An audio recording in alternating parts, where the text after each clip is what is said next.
আসসালামু আলাইকুম। এলপিএল এ বাংলাদেশের কেউ বলতেছে ৪৮ জন, কেউ বা কিন্তু ১৯ জন। তো বাংলাদেশ থেকে এখন পর্যন্ত যেটা কিন্তু যে লিগটা কিন্তু শুরু হতে এখন অনেক দিন বাকি, যেহেতু ১৫ জুলাই ফিক্সড টাইম, ১৫ জুলাই বা জুলাই মাসে আরো দেরি আছে অনেক। তো জুলাইয়ে কিন্তু শুরু হবে এলপিএল এবং শ্রীলঙ্কা প্রিমিয়ার লিগ, যেটাতে ২ বছর পর কিন্তু শুরু হচ্ছে। মাঝখানে বন্ধ ছিল অনেক প্রবলেম সমস্যার কারণে। ৫ টা টিম নিয়ে কিন্তু শুরু হচ্ছে এবার, যেখানে বাংলাদেশ থেকে অলরেডি সাকিব আল হাসানকে অফিসিয়ালি, একদম অফিসিয়ালি সাকিব আল হাসানকে কিন্তু ডান করেছে। পাকিস্তানের অনেকগুলো প্লেয়ারও আছে, ময়ন আলীও আছে এবং সাহেবজাদা ফারহান থেকে শুরু করে অনেকেই আছে। এখন পর্যন্ত বাংলাদেশের বলা চলে সাকিব আল হাসানকে অফিসিয়ালি দিয়েছে এবং আনঅফিসিয়ালি তাসকিন এবং হচ্ছে যে তানজিদ তামিমের কথা চলে আসে। তো এবং প্রচারও করেছিল তাদেরকে নিয়ে। তাসকিনের নামটা কিন্তু উইথড্র করছে, নামটা হয়তো বা উনি বলা হয় নাই বা নেক্সটে নেবে। টোটালি বাংলাদেশের প্রায় ৪৮ জন প্লেয়ার, বাংলাদেশের প্লেয়ার কিন্তু ড্রাফটে নাম দিয়েছে।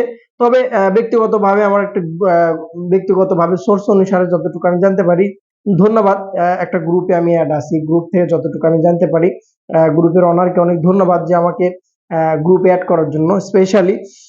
তো ড্রাফটে কিন্তু গ্রুপে বা ব্যক্তিগতভাবে পার্সোনাল ভাবে যতটুকু তথ্য নিয়ে জানতে পারলাম যে ১৯ জনের নাম এখন পর্যন্ত দিয়েছে। ৪৮টা বা ৪৯ যেটা বলতেছে, কেউ ৩৭ কেউ ৩৫ এরকম ভাবে বলতেছে।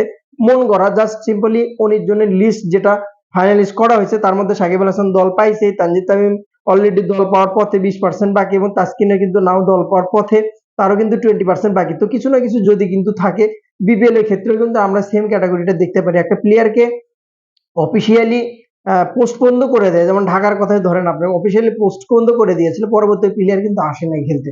তো অনেক কিছু যদি কিন্তু থাকে, সেদিক থেকে বিবেচনা করলে প্রথমে যদি শরীফুল ইসলাম ১৯ জনের নাম আমি যদি লিস্ট করি ফাইনালি আমার ব্যক্তিগত দিক থেকে এবং হেল্পের মাধ্যমে যতটুকু লিস্ট আমি পাইছি, শরীফুল ইসলাম, তৌহিদ হৃদয়, শাক মেহেদী, শামীম হোসেন, পারভেজ হোসেন ইমন, তানজিদ হাসান তামিম এবং তানজিম হাসান সাকিব, মাহমুদুল্লাহ, হাসান মাহমুদ, সাইফ হাসান, রিপন মন্ডল, আফিফ হোসেন, রাকিবুল হাসান, মাহিদুল ইসলাম অঙ্কন, নাইম হাসান, মুকিদুল ইসলাম, সাইমন বাশির, আরিফুল ইসলাম, রনি তালুকদার। যদি আপনি লিস্টটা অনেকটা মনে হবে যে প্রায় এখন পর্যন্ত নাহিদ রানা বা আদার্স প্লেয়াররা এখনো করেনি কেন, বা যদি আপনি দেখেন আপনার আরো স্টার প্লেয়ার আছে জাতীয় টিমের, তারা করেনি কেন।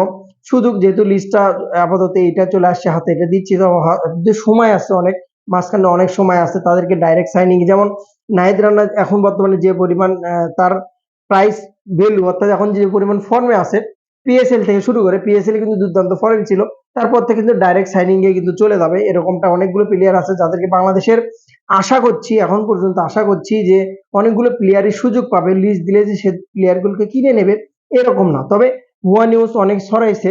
আপাতত ১৯ জনের লিস্ট ফিক্সড, অনেকে ৪৮ বলতেছে। তবে আমি চাই, আশা করি বাংলাদেশের প্লেয়াররা বিদেশি লিগগুলোতে খেলুক এবং এনওসি দেখ, বিসিবি থেকে এনওসি দেখ, তাতে করে এক্সপিরিয়েন্সটা বাড়বে, অভিজ্ঞতাটা বাড়বে এবং বিদেশি লিগগুলো কিন্তু বাংলাদেশে যেহেতু একটা ফ্যান বেস আছে, বাংলাদেশের বিশাল বড় একটা ফ্যান বেস, তো যে লিগেই যাক না কেন সেই লিগকে কিন্তু দেখবে, বাংলাদেশের মানুষ কিন্তু দেখবে এবং বাংলাদেশের মানুষ ক্রিকেটকে ভালোবাসে। সো সেদিক থেকে বিবেচনা করলে বাংলাদেশের যে প্লেয়ারের নেক শুভকামনা এবং সে ভালো করুক এমনটাই আশা করি। যেহেতু দেরি আছে, লিস্টটা আরো লম্বা বা ছোট বড় হতে পারে, হয়তো বা হাতে গোনা আমার যতটুকু ধারণা ৪ থেকে ৫ জন সুযোগ পাইলেও পাইতে পারে। বাট এটা যে ফাইনাল এরকম না, অনেক গুজব কিন্তু এই লিস্ট নিয়ে ছড়াইছে। তো আসলে গুজব, সোশ্যাল মিডিয়া মানেই গুজব। আমি যেটা বলতেছি আরেকজন আরেকটা বলতেছে, আরেকজন আরেকটা বলতেছে, এরকমটা।